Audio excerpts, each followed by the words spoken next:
visited the San Pietro area for a conference with division commanders. From the hills above the town, the general could see our shells falling 2 miles northwest on the town of San Vittore, our next objective. In mud, rain, in cold, biting wind, our troops had driven the enemy from Mount Lungo, reaching the top by 16th December. This finally opened the way through the Mignano Gap. Troops of the 142nd on the mountain were relieved by the 15th Infantry, 3rd Division.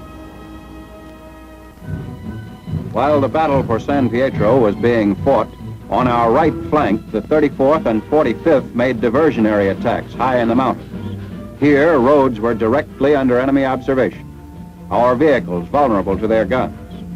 French troops on 10th December relieved the 34th after 73 days of combat, the first French soldiers of World War II to fight the Germans on European soil after the fall of France. With equipment completely American, French Moroccans moved forward to the 6th Corps front.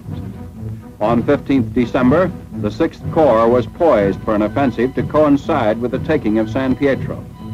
Moroccan troops executed a wide envelopment of the German left flank, while 2 battalions of French Gaumiers prepared to advance west through high mountains to attack toward Cardito.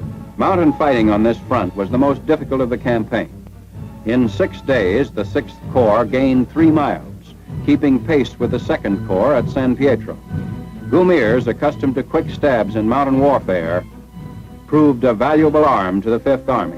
With the approach of Christmas, the 5th Army made every attempt to provide a turkey dinner to men in foxholes all along the front. From field kitchens, the dinner, packed in Marmite cans, was brought up the steep roads into the mountains. At the end of the jeep trails, mules carried the jugs farther into the heights.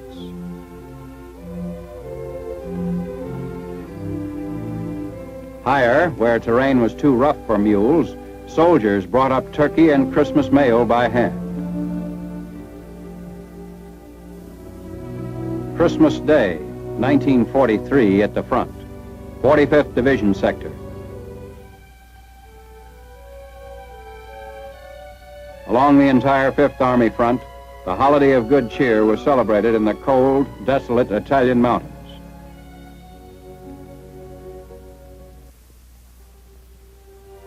Christmas Day was not a holiday everywhere over the world in 1943. On 28th December, the bodies of 3rd Division dead, killed defending Mount Lungo, were carried down the mountain. Because of the difficult terrain, it was 3 days before they could be brought down for burial. There was a short period of inactivity at Mount Samukro, while the 2nd Corps regrouped forces and brought up fresh troops to initiate the final phase of the Winter Line campaign. On 1st January, the 2nd Corps saluted the new year with an artillery salvo on German defenses guarding San Vittore. Smoke rose from the stone houses and narrow streets of San Vittore. Shells fell on enemy entrenchments on Mount La Chiaia to the northwest. With control of Mignano Gap, the heights flanking Highway 6 were all that remained of the Winter Line.